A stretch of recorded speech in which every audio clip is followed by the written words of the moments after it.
శంషాబాద్ లో ఏబీవీపీ కార్యకర్తలు ధర్నా చేపట్టారు. Krishna Pradeep IAS coaching centre లో 2 రోజుల క్రితం ఓ మైనర్ బాలికపై అత్యాచారానికి పాల్పడ్డాడు ఓ అధ్యాపకుడు. అధ్యాపకుడిని కఠినంగా శిక్షించాలంటూ ఏబీవీపీ ఆధ్వర్యంలో ధర్నా చేపట్టారు. ధర్నా చేస్తున్న కార్యకర్తలపై కోచింగ్ సెంటర్ నిర్వాహకులు దాడి చేశారు.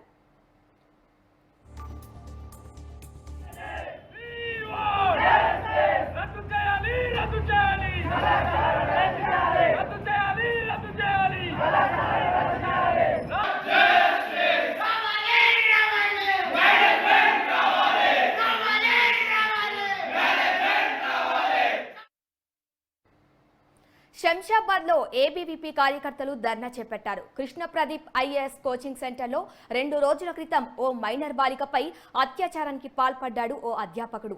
అధ్యాపకుడిని కఠినంగా శిక్షించాలంటూ ఏబీవీపీ ఆధ్వర్యంలో ధర్నా చేపట్టారు.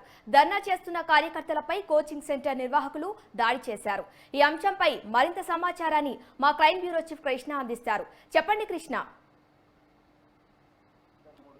శంషాబాద్ లో ఉన్న ఈ కృష్ణదీప్ ఐఏఎస్ కోచింగ్ సెంటర్ వద్ద ఉద్రిక్తత వాతావరణం చోటు చేసుకుంది. అందులో ఐఏఎస్ కోచింగ్ వచ్చిన ఒక మైనర్ బాలిక పైన అక్కడ పనిచేస్తున్న ఒక అధ్యాపకుడు లైంగికంగా దాడికి పాల్పడడం జరిగింది. ఆ పిల్లని ప్రేమ పేరుతో ముందుగా ఆమెని మాయమాటలు పెట్టి ఆ తర్వాత ఆమె పైన లైంగిక దాడికి పాల్పడేందుకు ప్రయత్నం చేశాడు. విషయం తెలుసుకున్న తర్వాత ఆ బాలిక తల్లిదండ్రులు పోలీసులకు కూడా ఫిర్యాదు చేయడం జరిగింది. దీని మీద పోలీసులు కేసు నమోదు చేసి దర్యాప్తు చేస్తున్న క్రమంలో ఏబీవీపీ విద్యార్థి సంఘాల నేతలు పెద్ద ఎత్తున 2 రోజులుగా ఈ కృష్ణప్రసాద్ ఐఏఎస్ కోచింగ్ సెంటర్ దగ్గరికి వెళ్లి ఆందోళనకు దిగడం జరిగింది. అయితే ఆందోళన చేసిన ఏబీవీపీ విద్యార్థులైనా ఈ కోచింగ్ సెంటర్లకు సంబంధించిన నిర్వాహకులు దాడికి పాల్పడడంతో కొంత టెన్షన్ వాతావరణం నెలకొంది. ఆ కవర్ చేస్తున్న మీడియా పైన కూడా దాడికి వచ్చేసేందుకు నిర్వాహకులు ప్రయత్నాలు కూడా చేశారు. విషయం తెలుసుకున్న తర్వాత పోలీసులు అక్కడికి చేరుకొని ఈ ఏబీవీపీ కార్యకర్తలు ఏదైతే ఆందోళనకు దిగారో వారితో పాటు వారిపైన దాడికి చేసిన ఈ కోచింగ్ సెంటర్ నిర్వాహకుల పైన కూడా కేసు నమోదు చేసి దర్యాప్తు సాగించడం జరుగుతుంది. శిరీష, ఈ కోచింగ్ సెంటర్ పై పోలీసులు ఎలాంటి చర్యలు తీసుకున్నారు?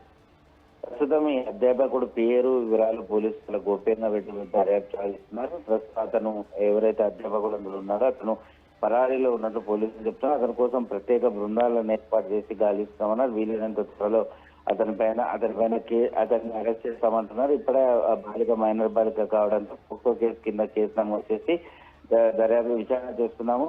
అతను పరారీలో ఉన్నప్పటికీ కూడా అతనికి అంటే పారిపోవడానికి సహకరించిన కొందరు వ్యక్తులను కూడా అదుపులోకి తీసుకొని విచారణ చేపట్టడం జరుగుతోంది. ఆ బాలిక ఇచ్చిన ఆధారాల ఆధారంగా ఈ కోచింగ్ సెంటర్ లో ఏదైతే సీసీ కెమెరా వీడియోలు ఉన్నాయో వాటన్నింటినీ కూడా పరిశీలించడం జరుగుతుందని శంషాబాద్ పోలీసులు తెలిపారు. Okay Krishna, thank you.